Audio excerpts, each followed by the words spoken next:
Hello friends, स्वागत है एक बार फिर से आप सबों का जज्बा स्टडी पॉइंट में। दोस्तों, आज की इस वीडियो में मैं आप सभी को लोकसभा और राज्यसभा के बारे में बताने वाला हूं। दोस्तों, पिछली वीडियो में मैंने आप सभी को संसद के बारे में काफ़ी अच्छे ढंग से बता दिया था। अब आज की इस वीडियो में मैं आप सभी को सिर्फ लोकसभा और राज्यसभा के बारे में बताने वाला हूँ। तो आप सभी को सिर्फ लोकसभा और राज्यसभा पर फोकस करना है और समझना है लोकसभा और राज्यसभा को अच्छे ढंग से। लड़के लड़कियां गलती क्या कर देते हैं, सारा चीज को एक ही बार में पढ़ने लगते हैं। तो आपको पूरा फोकस रखना है सिर्फ लोकसभा और राज्यसभा पर। तो आइए इस वीडियो की शुरुआत करते हैं। दोस्तों, सबसे पहले मैं बात कर लेता हूं लोकसभा। देखिए, लोकसभा को हमारे संविधान के अनुच्छेद 81 में वर्णन किया गया है। अब पूछा जाएगा कि परीक्षा में कि लोकसभा का वर्णन संविधान के किस अनुच्छेद में किया गया है, तो अनुच्छेद 81 में किया गया है। वही राज्यसभा का वर्णन किस अनुच्छेद में किया गया है, तो राज्यसभा का वर्णन अनुच्छेद 80 में किया गया है। तो आपको इन दोनों अनुच्छेदों के बारे में अच्छे ढंग से जानकारी रखना है। अब मैं बात करता हूं इसके बारे में। देखिए, लोकसभा जो होता है, लोकसभा क्या होता है कि लोकसभा का जो चुनाव होता है प्रत्यक्ष चुनाव होता है। जैसे पूरे भारत में लोकसभा का जो चुनाव होता है वो प्रत्यक्ष चुनाव होता है, क्योंकि जनता अपने प्रतिनिधि को चुनकर संसद भवन में भेजती है। अब मैं राज्यसभा के बारे में बात कर लेता हूँ। और ये जो चुनाव होता है राज्यसभा का, ये अप्रत्यक्ष होता है। ये चुनाव कब होता है हम लोगों को मालूम नहीं चलता है, क्योंकि इसका जो चुनाव होता है अप्रत्यक्ष। अप्रत्यक्ष चुनाव उसे कहते हैं जिसमें मतलब हम लोग भाग नहीं लेते हैं, आम लोग भाग नहीं लेते हैं। राज्यसभा का जो चुनाव होता है, राज्यसभा के चुनाव में विधानसभा और लोकसभा के प्रतिनिधि भाग लेते हैं। दूसरा चीज के बारे में बात कर लेता हूँ। देखिए, लोकसभा का लोकप्रिय या चर्चित सदन कहा जाता है। लोकसभा को लोकप्रिय या चर्चित सदन कहा जाता है। वही राज्यसभा को शिक्षितों का सदन कहा जाता है। शिक्षितों का सदन कहा जाता है। अब मैं अगर कार्यकाल की बात करूं तो लोकसभा का जो कार्यकाल होता है वो 5 साल का होता है, जबकि राज्यसभा का जो कार्यकाल होता है ये अस्थायी होता है। लेकिन देखिए, राज्यसभा का जो कार्यकाल होता है ये अस्थायी होता है, ये विघटित नहीं होता है। लेकिन इसके सदस्य का कार्यकाल पूछेगा कि राज्यसभा के सदस्य का कार्यकाल कितना होता है, तो ये 6 साल का होता है। अब मैं विघटन के बारे में बात करता हूं। देखिए, लोकसभा का विघटन हो सकता है, लेकिन लोकसभा का विघटन हो सकता है, इसीलिए लोकसभा को अस्थायी या निम्न सदन कहते हैं। जबकि राज्यसभा का विघटन नहीं होता है, इसलिए हम इसे अस्थायी या उच्च सदन कहते हैं। अब मैं आपको बता देता हूं कि लोकसभा में प्रधानमंत्री का चुनाव कैसे होता है। तो बहुमत के आधार पर प्रधानमंत्री का चुनाव होता है, इसीलिए लोकसभा को प्रथम सदन कहते हैं। और यहाँ पर जबकि राज्यसभा में बहुमत के आधार पर प्रधानमंत्री का चुनाव नहीं होता है, और इसीलिए राज्यसभा को द्वितीय सदन कहा जाता है। लेकिन राज्यसभा में बहुमत के आधार पर प्रधानमंत्री निर्वाचन नहीं होता है। अब देखिए, आगे मैं अब एज के बारे में बात कर लेता हूं। लोकसभा का चुनाव लड़ने के लिए 25 साल उम्र होना चाहिए। लोकसभा का चुनाव लड़ने के लिए 25 साल उम्र होना चाहिए, इसीलिए इसे युवाओं का सदन भी कहा जाता है, मतलब जवान लोगों का सदन कहा जाता है। अगर मैं राज्यसभा के बारे में बात करूं तो राज्यसभा का चुनाव लड़ने के लिए 30 साल उम्र होना चाहिए। राज्यसभा का चुनाव लड़ने के लिए 30 साल उम्र होना चाहिए, इसलिए इसे बूढ़ों का सदन भी कहा जाता है। अब देखिए, लोकसभा में चाहे राज्यसभा हो, दोनों जगह अगर किसी बात के लिए झगड़ा हो गया, आपस में तालमेल बिगड़ गया, तो उसको कंट्रोल करने के लिए कोई ना कोई चाहिए ना। तो उसके लिए एक अधिकारी होते हैं। तो एक अधिकारी को, पहले अधिकारी को अध्यक्ष और दूसरे अधिकारी को उपाध्यक्ष कहते हैं। अंग्रेजी में अध्यक्ष को स्पीकर और उपाध्यक्ष को डिप्टी स्पीकर कहा जाता है। राज्यसभा में 2 अधिकारी होते हैं, जिसको पहले अधिकारी को सभापति और दूसरे अधिकारी को उपसभापति कहते हैं। और देखिए, एक और चीज आप सभी को याद रखना है, राज्यसभा का पदेन सभापति कौन होता है, तो भारत का उपराष्ट्रपति होता है।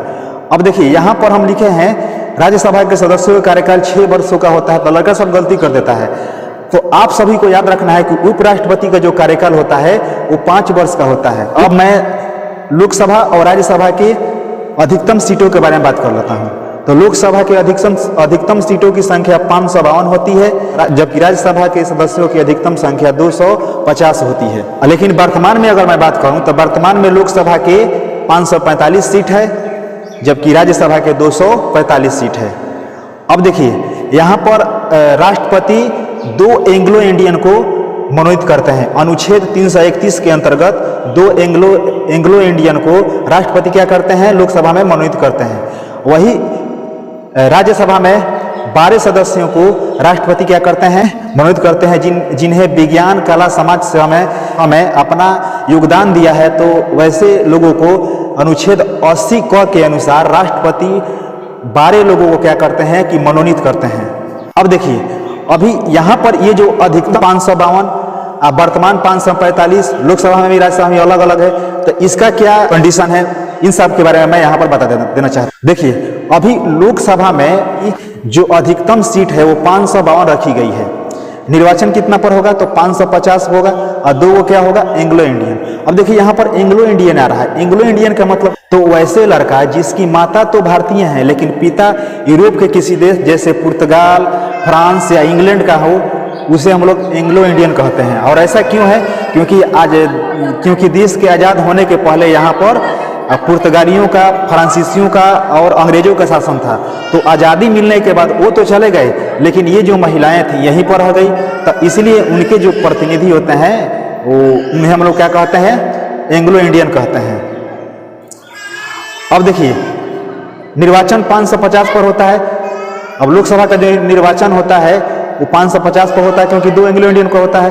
अब इसमें 550 में से 530 का जो निर्वाचन होता है वो राज्य से होता है, जबकि 20 का जो निर्वाचन होता है वो केंद्र शासित प्रदेश से होता है, यानी यूनियन टेरिटरी से। 20 का निर्वाचन कहाँ से होता है, तो यूनियन टेरिटरी यानी केंद्र शासित प्रदेश से होता है। भारत में अभी 28 राज्य और 8 वो केंद्र शासित प्रदेश है। देखिए, ये जो संख्या है, ये ऐसी संभावना है, आने वाले समय में ऐसा हो सकता है, अभी वर्तमान के नहीं है। और मैं वर्तमान के बारे में बात करता हूँ। देखिए, अभी लोकसभा में वर्तमान सीटों की संख्या 545 है, और 5 गो जो सीट है पीओके में है, यानी पाक ऑक्युपाइड कश्मीर। उसमें कैसे होगा, देखिए, जब संविधान लिखा रहा था, भारत तो आने से 47 में आजाद हुआ, लेकिन जब संविधान लिखा रहा था, जम्मू कश्मीर का यानी 30% हिस्सा पर कब्जा कर लिया। तो यही जो हिस्सा है पीओके है, इसमें भारत के 5 गो लोकसभा का जो क्षेत्र है आता है।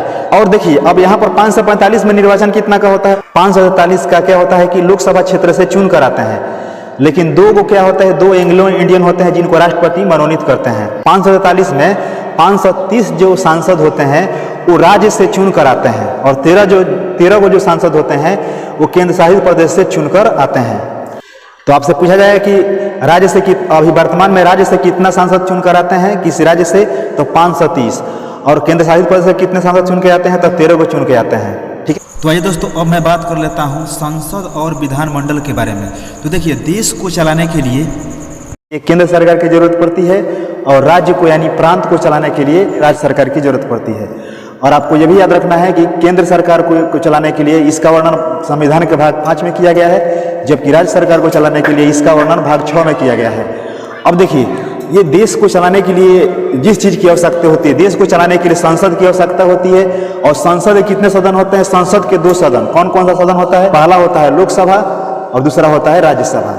लेकिन पूछा जाए कि संसद के कितने अंग होते हैं, तो संसद के 3 अंग होते हैं। कौन कौन सा अंग होते हैं, लोकसभा, राज्यसभा और राष्ट्रपति। और उसी प्रकार अब मैं विधानमंडल के बारे में बात कर लेता हूँ। अब देखिए, यहाँ पर राज्य को चलाने के लिए राज्य सरकार की जरूरत पड़ती है, इसका वर्णन भाग 6 में किया गया है। और राज्य को चलाने के लिए यहाँ पर क्या होती है कि एक विधानमंडल की आवश्यकता होती है। तो विधानमंडल के कितने सदन होते हैं, तो विधानमंडल के भी 2 सदन। कौन कौन सा, पहला होता है विधानसभा, दूसरा होता है विधान परिषद। और यहाँ पर जब पूछा जाए कि विधानमंडल के कितने अंग होते हैं, तो विधानमंडल के 3 अंग। कौन कौन से, तो पहला होता है विधानसभा, दूसरा विधान परिषद, उसके बाद क्या होता है, राज्यपाल। अब देखिए, यहाँ पर लोकसभा का चुनाव लड़ने के लिए, जैसे कि पहले ही बता दिए हैं कि लोकसभा का चुनाव लड़ने के लिए जितना उम्र चाहिए उतना विधानसभा की चुनाव लड़ने के लिए भी उम्र चाहिए। यानी लोकसभा और विधानसभा दोनों के चुनाव लड़ने के लिए 25 साल उम्र होना चाहिए। और राज्यसभा, संसद की राज्यसभा और विधानमंडल के विधान परिषद, इसका चुनाव लड़ने के लिए 30 साल उम्र होना चाहिए। और राष्ट्रपति का चुनाव लड़ने के लिए 35 साल उम्र होना चाहिए। तो जैसे कि हमने आप सभी को बताया, आपको याद रखना है संसद के 3 अंग। कौन कौन से, तो लोकसभा, राज्यसभा और राष्ट्रपति। उसी प्रकार विधानमंडल के 3 अंग। कौन कौन सा, विधानसभा, विधान परिषद और राज्यपाल। और जिस प्रकार संसद में जो काम संसद में लोकसभा का, वही काम विधानमंडल में विधानसभा का है। जो काम संसद में राज्यसभा का है, वही काम यहाँ पर विधान परिषद का है। और यहाँ पर देख सकते हैं, राष्ट्रपति और राज्यपाल दोनों से 35 साल होना चाहिए। तो आपको इन सारे टर्मों के बारे में अच्छे से याद रखना है, क्योंकि ये ऐसे टर्म है जो हम लोग को प्रतिदिन न्यूज़पेपर में या टेलीविज़न में कहीं ना कहीं देखने को जरूर मिलता है। आप सभी को आज की इस वीडियो में मैंने जो भी चीज़ जानकारी दिया बताया हूँ, तो आपको ये वीडियो कैसा लगा आप हमें कमेंट करके जरूर बताएं।